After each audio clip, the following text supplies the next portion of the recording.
Depuis son arrivée au pouvoir, elle avait subi très peu d'échecs.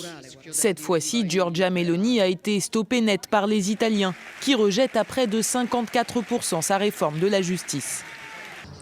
La souveraineté appartient au peuple. Et aujourd'hui, les Italiens se sont clairement exprimés. Le gouvernement a tenu sa promesse, mené à bien une réforme de la justice qui figurait dans notre programme électoral. Nous l'avons soutenue sans réserve, puis nous avons laissé le choix aux citoyens. Ceux-ci ont tranché et nous respectons comme toujours leurs décisions. Cette réforme entendait séparer les carrières des juges et des magistrats et modifier le fonctionnement du Conseil supérieur de la magistrature. L'objectif déclaré de la chef du gouvernement était de garantir l'impartialité de la justice, quand l'opposition, elle, y voyait une tentative de mainmise sur les magistrats. À plusieurs reprises, des juges italiens ont contesté des mesures politiques du gouvernement Meloni, allant du renforcement de la loi contre l'immigration à de grands projets d'infrastructure. Ce référendum constituait un test crucial pour la présidente du Conseil. Un vote qui s'est peu à peu transformé en un plébiscite sur Giorgia Meloni. Cette défaite cuisante pourrait affaiblir sa coalition à un peu plus d'1 an et demi des élections législatives. Mais pas de quoi la faire démissionner pour autant. Voilà pour cette réforme qui semble complexe et technique. On va en parler avec notre invité Hervé Renner depuis Lausanne. Bonjour à vous, merci d'être sur France 24. Vous êtes professeur de sciences politiques à l'université de Lausanne, spécialiste de l'Italie contemporaine. Comment est-ce que vous analysez ou expliquez la victoire du non ? Alors bon, c'est sûr que c'est un coup d'arrêt, hein, puisque, comme c'était dit dans le reportage, jusque-là, les forces de majorité se sont maintenues à un niveau très très élevé. Habituellement, on a une baisse au bout de 2 ans de gouvernement. Là, c'était pas le cas tant dans les intentions de vote que lors d'élections locales partielles.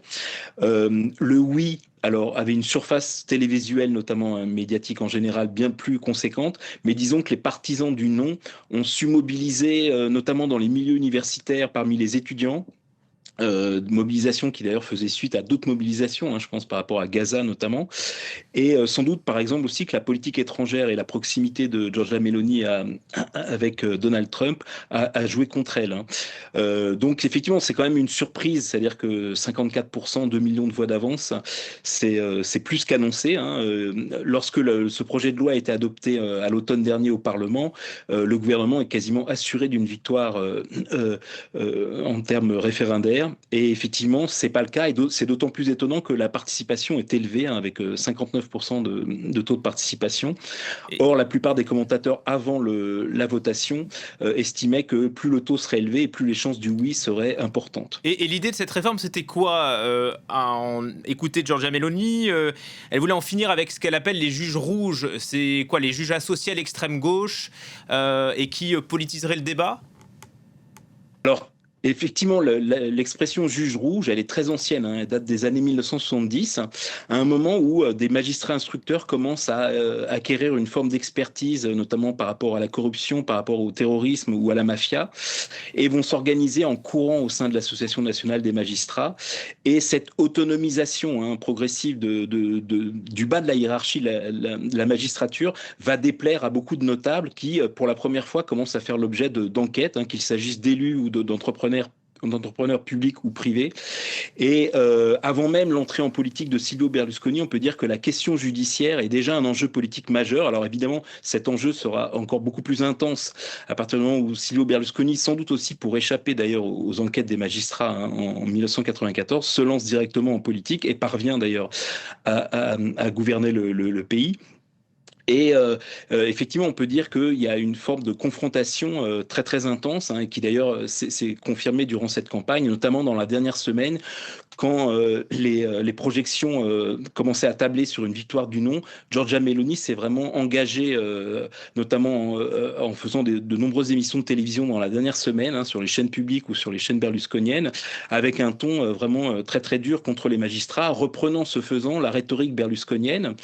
Il faut savoir qu'initialement, son parti et surtout sa famille politique, c'est-à-dire le néofascisme, était plutôt ce qu'on appelle en Italie des justicialistes, c'est-à-dire favorables aux droits de l'accusation, qui s'opposaient eux-mêmes à ce qu'on appelle aussi les garantistes, qui sont eux favorables aux droits de la défense. Et c'est en fait le poids tant politique, économique que médiatique de Silvio Berlusconi qui a fait plier à la fois ses alliés, en l'occurrence les néofascistes du MSI qui sont devenus Alleanza Nazionale et puis aujourd'hui Fratelli d'Italia, mais aussi la Ligue du Nord, qui, durant l'opération Main propre, soutenait les magistrats instructeurs et qui, pratiquement du jour au lendemain, à partir du moment où ils s'associent avec Silvio Berlusconi, vont se mettre à tirer à boulet rouge sur ces mêmes magistrats. Voilà, donc une magistrature en quelque sorte idéologisée, oui. Bon, les dérives possibles de cette réforme, c'était de se passer de contre-pouvoir. En tout cas, Giorgia Meloni, elle a reconnu la défaite, elle écarte toute idée de démission. Est-ce que c'est un revers politique pour elle, qui serait son premier grand revers ? Elle est arrivée au pouvoir en 2022. Bon, et depuis, disons que la législature est stable de manière exceptionnelle pour l'Italie.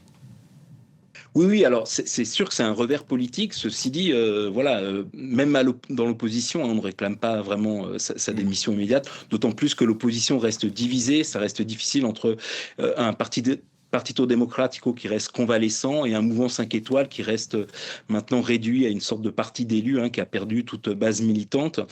Et par ailleurs, il se peut même que ce soit Giorgia Meloni qui soit tentée, évidemment ça ne dépendra pas seulement d'elle, mais qui soit tentée d'organiser des élections anticipées à la rentrée prochaine, sachant qu'en anticipant le fait que la conjoncture économique va se détériorer nettement d'ici là, puisque ce que beaucoup de commentaires éclipsent, c'est que l'économie italienne est sous perfusion depuis 2022 grâce à ces fonds européens du plan national de relance et de résilience, c'est-à-dire 200 milliards d'euros qui ont été injectés dans l'économie italienne entre l'été 2022 et qui vont s'arrêter cet été, en août 2026.